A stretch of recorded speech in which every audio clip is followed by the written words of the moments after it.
What's up? What's up, everybody? Welcome back. It's your boy Cedric 712. We are here with another episode of State of the Arts, and today we have a very, very, very special guest in the building, Big Mo, aka Monae Marleau. Thank you for joining us today. How you feeling? How you feeling? I'm feeling good. I'm honored to be here. I'm really excited.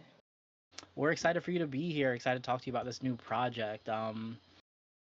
How's it been since the project's dropped? Like, how's the reception been? And everything? How have you been feeling since it's dropped?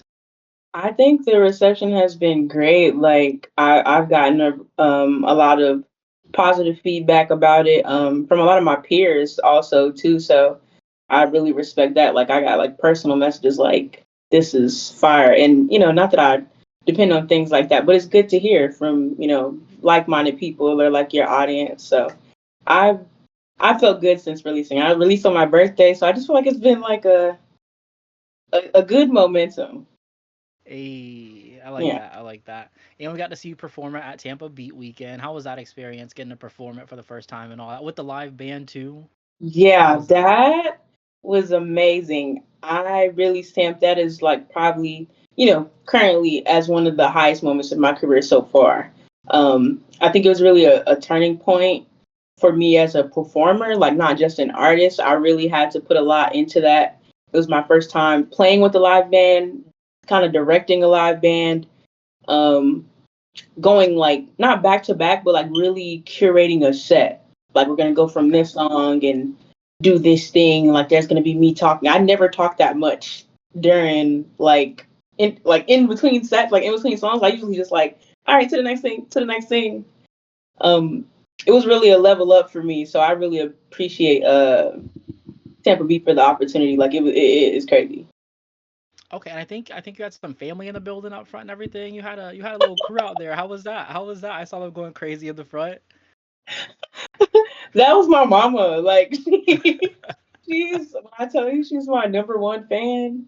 I mean number one fan. So she had been like really excited to see me perform, just in general, but with the live band. She had never seen that either. So she's always gonna be 10 toes down. Like any show, you probably gonna see her in the front. And a lot of the music, she knows word for word. Like those are her songs. Like that's her shit. Mm. Like so that's great. I've always had my mom um to be like right there since I was a kid. She's front row, front and center.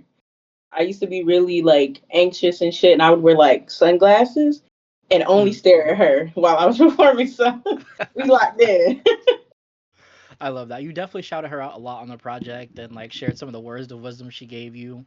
So I love how that motivates you and you know what I mean to have that support in your corner. That's huge. Definitely makes That's a difference. huge. So, Where's the Fire? I think that was 2023, right? Like late 2023, Yeah, Where's the Fire? yeah, like So, December 2023. yeah, December 2023, Where's the Fire? So, what has changed with Monet Marlowe since then? Like, what is this 2 year journey from then to and what after that? What's life been like for you since then? It's been a journey. A journey is a good word. A lot of things changed. Built a lot of relationships, lost a lot of relationships in the industry with real people in my life, friends, family, and a lot of that really inspired the product I just released because I, I'm I'm the type of writer where I write from experience. Like I gotta really go through it. I gotta feel something to write. Life is literally, as cliche as it sounds, life is my muse. So that time and it was really a transitional period, so then that's Mhm. where we come into where and what after that. So Okay, and I was gonna say, speaking about your journey, something you've also been talking about on socials and stuff is that you've been stop smoking. You've been chilling on the smoking a little bit. yeah, you want to So know something funny? Oh my bad, I'm sorry. no, you're good. Go ahead. Go ahead. Yeah, like I think tomorrow is 30 days. I got the little sober app. Hey, Yeah, I kept to it. congratulations. Thank you. I feel really good about it. Like Yeah, I we see thought you it was talking gonna about it be and hard. stuff. Yeah, I thought it was gonna be hard. I was a heavy smoker. Like I mean Mhm, every day, multiple times a day for the past I think 3 years. So mhm. yeah. What made you want to be like, I'm just gonna try not to? Because like I'm a productive person generally. Like I'm really disciplined. Like if I say I'm gonna do something or I want to do something, I'm gonna put it in my mind to do it. But I know and I can take accountability and say sometimes when I was smoking, depending on what I was smoking, I didn't want to do nothing. I was pushing stuff off, and I work throughout the week still, so I would come home from work and be like, okay, I gotta get this, that, and the third done, and then I'd smoke while I'm doing it, and it threw me off. I record and smoke. That was like a ritual. I would start recording and then like start overthinking what I was doing. Mm. So I'm like, I don't know if it's me or if it's the smoke. I just need to kind of separate myself and see what I can do without it. So Okay, well, I'm glad it's been working out for you. I saw you've been reading books and trying new things, trying to design websites and everything. You've been getting a lot of stuff Sure. done. I like it though. I like it though. You know what I mean? It kind of opens up some new Yeah, things. So congratulations on that. 30 days. That's fire. it does. That's Thank super fire. you.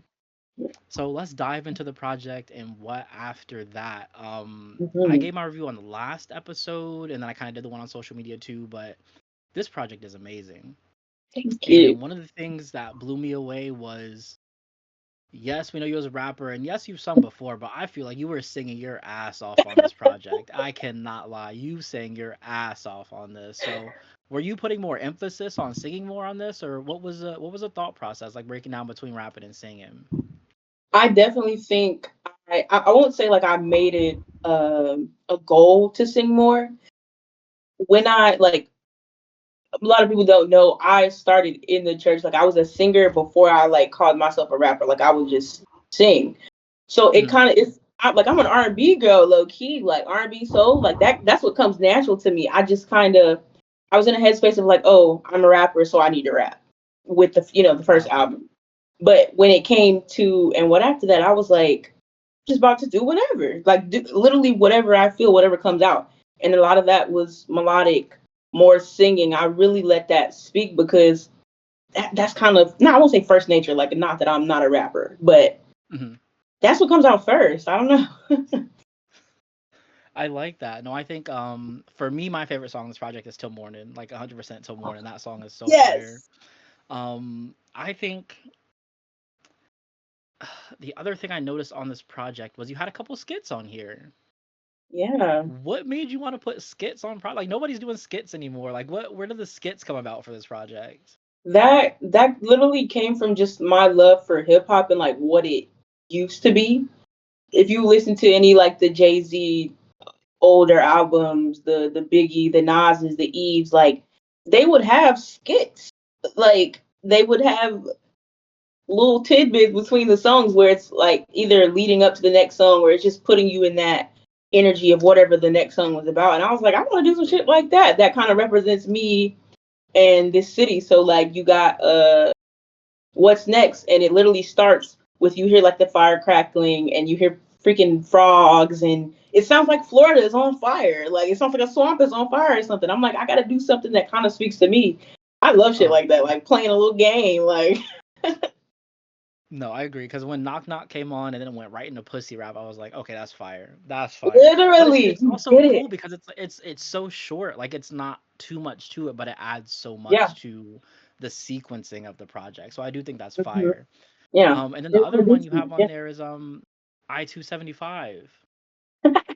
That's probably You one of just my favorites. slide and listen to this all mine too. But talk to me a little bit about how like growing up in Florida has influenced your music and your passion for making this. Well, like Florida's kind of known for like the juke music and like super hype stuff. And I won't say like that's totally my sound, but like the I-275, the she's all the way live. I forgot Yep. the guy who does it, whose song it is, Was but it's that like military something? yeah, it's like the militia. Like she's Military was something like that. yeah, some with he used to be with Soldier and all that stuff. So Yeah, like yeah. and I used to work with him when I was a kid. Not him, but the lady. I can't remember her name. But Mhm. I had like beats with him. Like I used to work with him and stuff, and it that definitely influenced me. I loved that song. That song, my mom used to play that song on repeat. She going to club. That song is on. So I'm like, what kind of speaks to us? I-275 driving real fast with the windows down. and you playing your favorite song, and then it goes into Grapevine, and it's like, oh, she's on the road. I heard it through the grapevine. Like, I'm on my way to see you, kind of thing. It's like it tells a story. So I was really trying to do that. I like it. Yeah, I feel like a lot of artists are not doing skits anymore, and Mm-mm.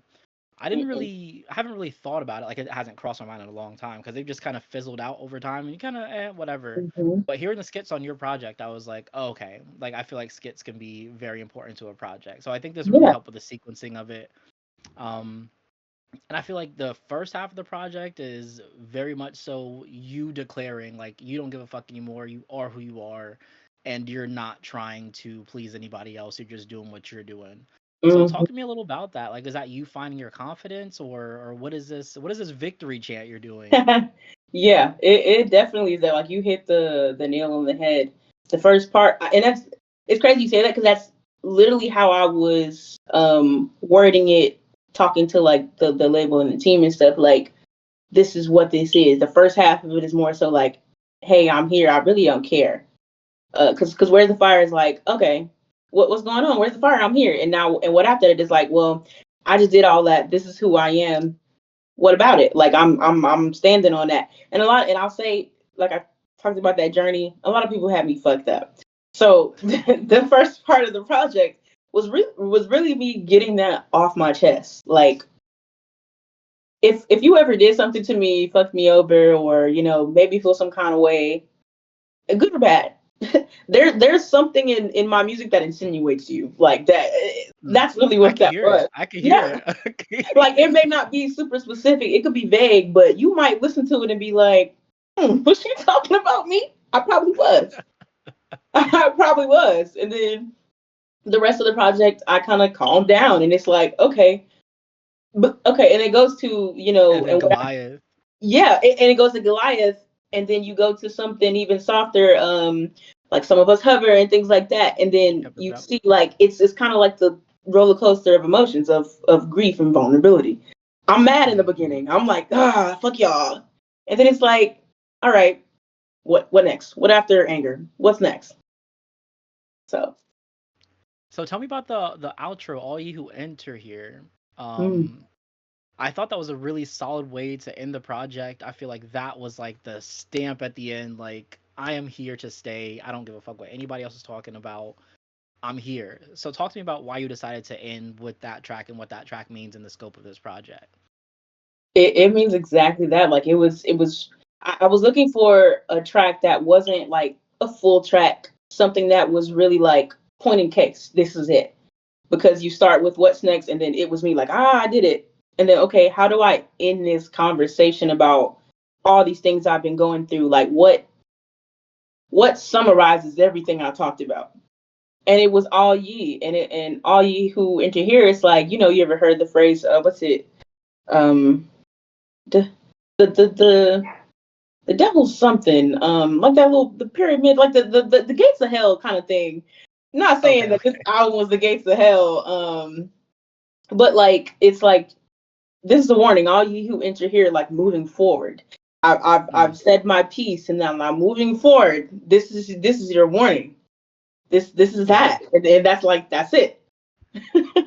I like that. I like that. We'll get back to moving forward because I do have some questions about that too. But Mm. for this project, these are things that I caught. But what are some things about this project that you feel like people aren't picking up on or not talking about enough? Like, what do you wish people knew about this project? Mm. Maybe not so much as what I wish people knew. What I hope that, I feel like people don't under. Let me rephrase. Not don't understand.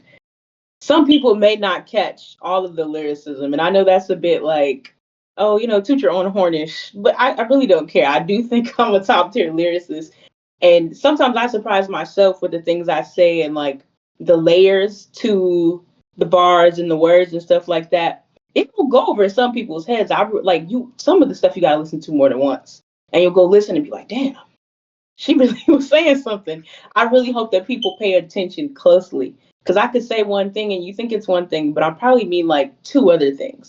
I want people to really dive into it with that mindset. Like, I know a lot of times people, like, they look at it as like, okay, you're a female rapper. What could you really be talking about? And that may not be everybody, but I know that sometimes that's the case. I want you to overlook that. Listen to this project as a lover of hip hop, and then please come back and talk to me. Like, let's have a conversation. Let's open it up. Do you have any favorite bars on here or stuff or anything like that? Any favorite bars? Any favorite songs? My favorite song, bar wise, like lyrically, is probably Cattle. I think Okay. Cattle, I really, really go into like the double, triple entendre bag. And there's so many layers to everything. And then there's that melodic, like really haunting hook. I think Cattle is probably, if I had to go for like lyricism, it's probably Cattle. How hard, like I write occasionally, but I'm not like a writer. How hard is it to write like a double or triple entendre? Is that just something that just happens, or do you have to like make sure you hit every word specifically to make sure all the meaning is there? How difficult is it to do that? That's a really good question. It depends. If I'm really sitting, because like most of the time I write, I'm on my mic and I'm not writing anything. I'm playing the beat and I'm saying like the first bar or two that comes out. And that's when it's usually like a double entendre. If I really want to get into that bag and make it mean more than two things, I'm writing it. But usually Okay. it's like it kind of comes naturally. Like I will say something and I like there's no exaggeration. I'll say something and not know that I even like did that until I'll have to Google something. And I'm like, does this make sense? And then I'll Google it and it makes total sense. And I'm like, shit, what? Like I don't even know how I knew that. Mm. So yeah, I don't. I say it a lot that I feel like I am just a conduit, and that a lot of times things flow through me. Half the time I'm not thinking about it. I promise. I'll say Dree said Cattle's her favorite song on the project, and she need the lyrics. Are you gonna do any lyric videos or anything like that? Any lyric breakdowns? I feel like you definitely Yes, should. yes. I literally had just like said on Twitter the other day, like I need to do a lyrical digest because I don't think y'all understand. Like I definitely it's in the tuck. Like I got my camera and stuff. Like I'm working on it. It's coming because I need the people to hear this. Do you feel like it's hard to make music that has great bars and stuff like that, where people have to like do double takes and still make it be a banger, like a you know what I mean, like a widely listened toable song? Is that hard to Yeah, do, or is it it's I think it's not hard, but it's not like really easy because sometimes I'll do something like make a song and I'll listen back and I'll be like, this is hard, but you're so barred up right now, like it's not digestible for the masses. Like not everybody would get it. And not to say you should dilute yourself because I don't believe in that, but I do understand the ability to be commercial and the ability for everybody to kind of vibe with what you're listening to. I was in my mind like hits, not obviously not meaning numbers, but I have in my mind like a couple hits. They're not Mhm. my most barred up songs because sometimes it doesn't require that. True, I think it true, true. depends. Yeah.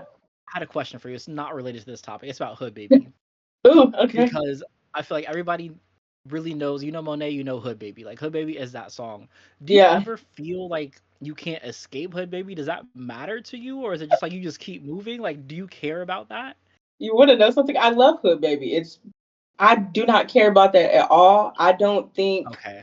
that there are some songs of mine that I probably would never perform because I'm just like like some older stuff. But Hood Baby, I could do that song a million trillion gazillion times. I love that song just as much as everybody else. I promise you. That was one of the first songs me and Woe did together that really solidified our relationship and like pushed me to that other level. I'm never tired of that song, and that's like 100% honest. I Yeah. was gonna say shout out to Whoa. Whoa has some crazy beats on this project. Shout Shout out out to to Whoa. Whoa. That's you seen what I did at the show. Whoa, making the niggas Yeah. say whoa. That's my dog. Like we're locked in. Like yeah, shout What out to was it Whoa. like working with Whoa on this project throughout it? Like, was he just sending you beats specifically for this? Was it just stuff y'all just sit back and forth? Or were y'all in the studio locking in? How was it? You know something? We've never been in the studio together. We work Really? remotely. We met obviously, but like we work remotely and have for the past 4 3 years. Usually how it first started, he would just send me packs. Now he will literally be like, I made this for you. And then if I Mm. don't take it, then like he got a pack, for other people. But he makes it for me specifically, like with me in mind. Like we like that. That's fire. That's fire. We talked about Yeah. that in one of our podcast episodes about how important that is for an artist to lock in with a producer Yes. to It build that knows your relationship. sound. Yes, that's the thing. Like even Yes. if you don't know your sound, like you can develop it with that producer. That's Um, what we did. Like if you nowadays you hear Monet, you think, whoa. If people come up to me, oh, you're so stuff is so fire, and then your producer, oh, that's whoa. Like yeah, like you can't see one without. That's why I say thing one and thing two whenever I reference those, because that's how it is in people's minds. I was like, oh, Monet, you working with well, okay, yes.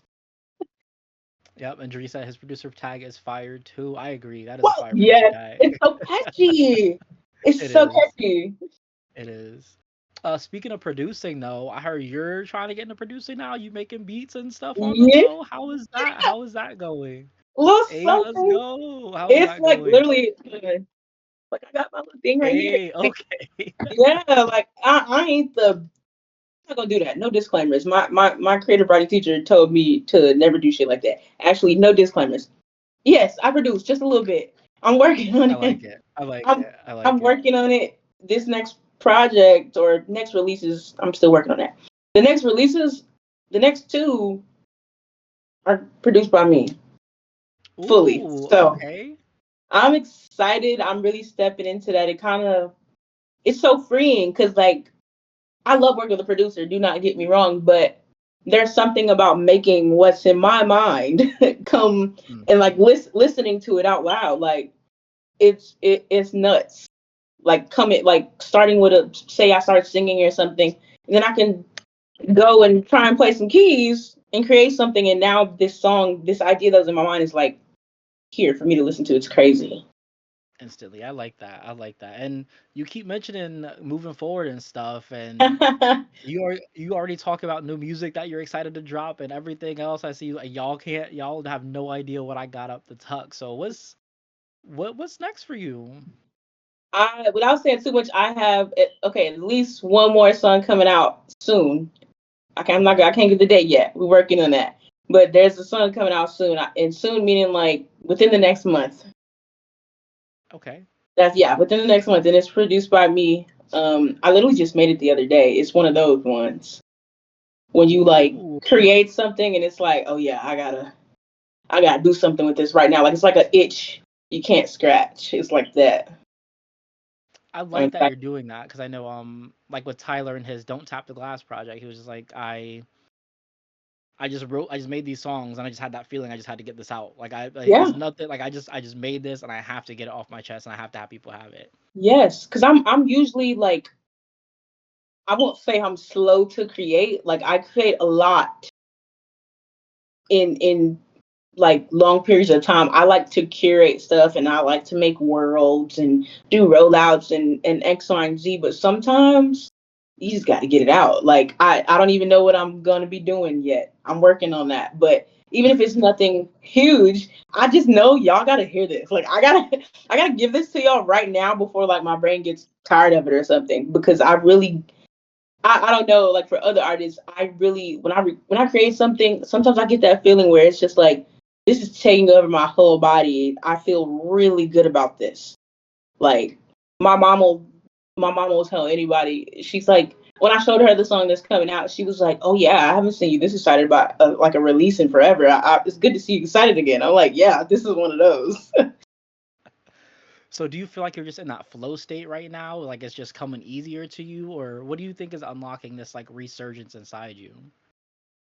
I think the removal of the fear of like just doing it. I'm an overthinker, not just like, oh, because I like to curate and I overthink things sometimes. And sometimes I feel like things need to be bigger than they are. And it's like, no, just make it. And if it feels good and it sounds good, that's what it is. And that's kind of where I'm at right now. And I do think smoking has a little bit to do with it, just a little bit. Because I would sit on something so hard, I'd record it, and the next day, like when I'm like sober, I'd be like,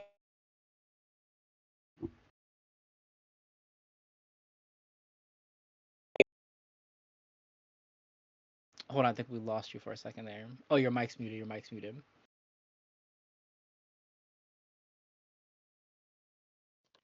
Am I muted now? There we go. Nope, you're good. You're good. You're good. We're back. Okay, We're back. somebody had called this iPad. Leave me alone. You're Okay. good. But Did you? I don't know if I cut off or not. no, you did a little bit at the end there. What was But I? Yeah, smoking. It made me overthink a little. So yeah, I'm in a state now where it's just like if it feels good and I like the way it sounds, without thinking about what are they going to say? Does it sound like my usual sound? If I like it and it feels great, I'm doing it. That's where I'm at right now. I love that. I mean, you mentioned the industry a couple times, like label discussions and stuff like that. What's your current situation? What you got going on and your team and everything? I'm being nosy right now. I just had to Just a know. little bit. It's okay. I'm still signed with Rock Nation Distribution. Okay.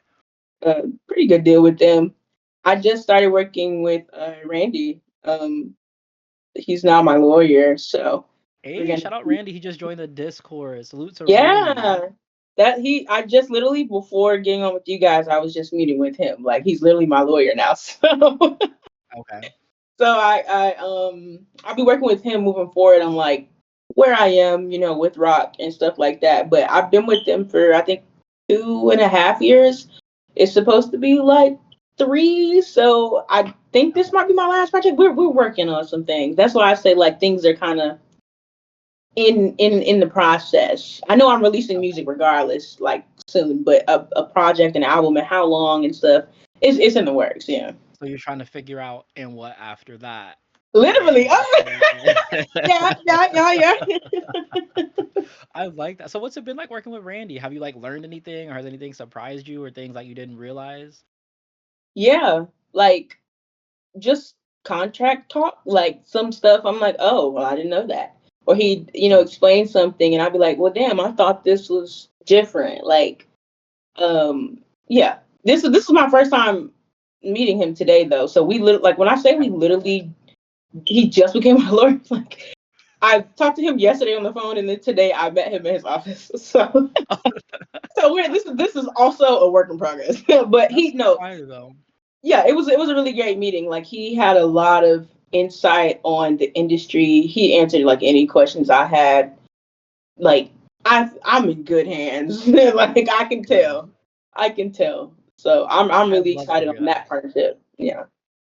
Good. Okay. Okay. And so moving forward, I know you've mentioned you're a big cinephile. You want to do movies. I think you said no. At one point, Yeah. you did say you had like movies, like you had a couple films Yeah. and Where do TV you get shows it? and stuff. Where do you get Hey, hey, we do our research. We do our research over here. You said you had, you said you had movies and TVs and everything. So what is that about? And when do we get to start seeing some of that? Yeah, I literally okay. So a lot of people don't know that I went to Blake High too. I was a creative writing major, poetry, Okay. but we do a part of like the semester where we go over like screenplays and stuff, and that always really interested me. I've always loved movies, but I was like, I want to do my own. I have like a 2 season long um screenplay like for a TV show based. It's centered out of Florida, Tampa, Florida. Like Okay. it's so local. Like you could read it as a Floridian and you'd be like, damn, did she know the people in my neighborhood over here? Like obviously it has this drama and stuff like that, but like I wanted to because you don't see that often. You don't see representation of Tampa, Florida in True. TV shows. Like it's always the major cities and like the big cities and stuff like that. I wanted something where it was like really homey, something close to home, something I know. I could write about this. I know the culture, like I know the people. I know what we would and wouldn't say, wouldn't do. You talk about somewhere you gonna see that when somebody give me some production money to put it out. I was gonna say, like you said, you gotta wait. You don't want to wait till everything is perfect. You just gotta start working on it. You just gotta that move is on it. that I is know you true. locked in with Kel. Your visuals for this project were phenomenal. Thank Talk to me about you. some of the visuals for this project, actually, because I know you and Cal, y'all were super locked in. Yeah, I moved to Atlanta and we kind of like lost touch. It was hard for me to be there and be here all the time. And I was working in Georgia and stuff. So like we kind of not like went our own ways, but like we haven't done anything recently. And I don't have any visuals for this album yet because again, I think I was in that phase of like kind of overthinking things. I went big with the visuals for Where's the Fire, and I was That like, was Till Morning. Did you have visual for Till Morning? Till Morning, yeah, that was shot by another director that shall not be Oh, named. okay, okay. Yes, that Oh, was shot by another director, but I edited it, and did the coloring for it. Like because again, I'm big on cinematography, and I know what I want to see. I curated the what is it called, the treatment for that video anyway. So okay. I got my footage and I did the work, but yeah, that's another story. So what are you gonna do about the visuals for this one? I'm working on it. Like I know I keep saying that, but I really am. I definitely want to do something for It Was Me. I have a really, really, really good idea for that. Um I'm working on building a team to do that. Like I've been reaching out to people, posting on my story, trying to look for a team to put together. Because like working with Kel is cool, but I want to like I've always wanted to kind of have my own media company, production company kind of thing going on, like where I Mhm. have people employed to do the things I want to do, or just work with other creatives. So I'm working on that. How is it building a team? I know you brought Randy in for the lawyer and trying to put together the production team. Do you like manage? I don't know if you have a manager situation or anything like that, Mm, but what is it like trying to put together a team as an independent artist? I know it's got to be difficult. I know there's a lot of trust involved and all that kind of stuff. yeah, What's that process been like for you, especially in such a like pivotal point in your career right now? it's hard. Like I'll be so honest, it's hard. Like you said, it's about trust and building those relationships. I don't have a manager. I haven't had a manager since I've been signed. Like it's always been me managing these things. Like yeah, I have a team at EQ, but that's kind of not what they do. Hmm. So I mean at Rock, but yeah, it's me mainly reaching out to people, whether it be vendors or creatives or teams and stuff like that.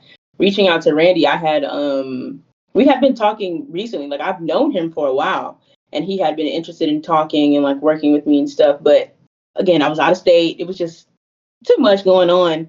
So me finally coming back is like, okay, I reached out like, hey, I want to talk ASAP, and we set that up literally within 2 days.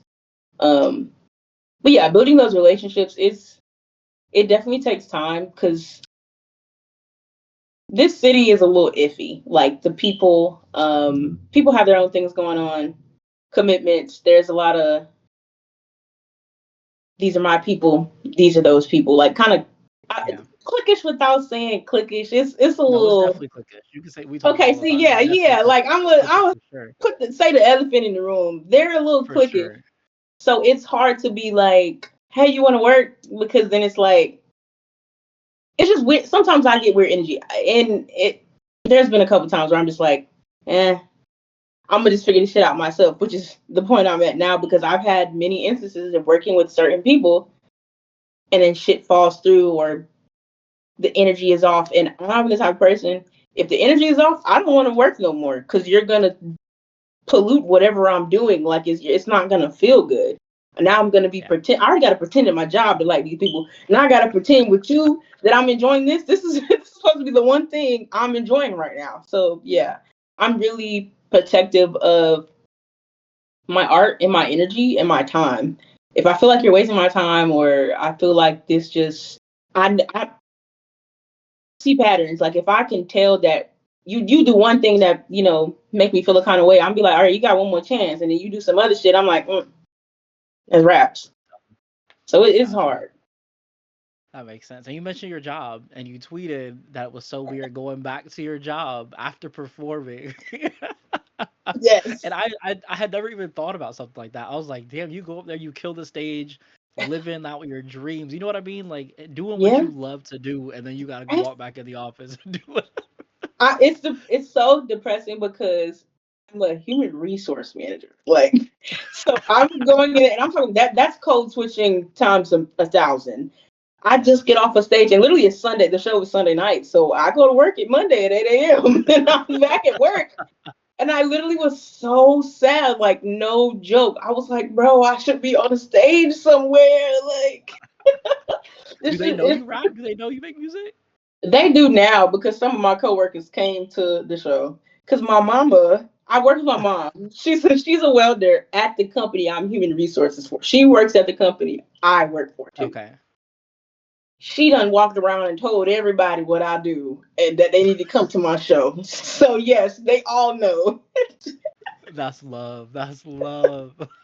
No, I like to be. She don't understand this, but I like to be Hannah Montana. I'm like, Ma, stop telling them who I am outside of here. Like I want to Yeah. separate it. I do that at every job though.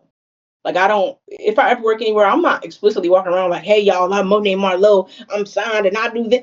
No, I'm just here for a check. That's it.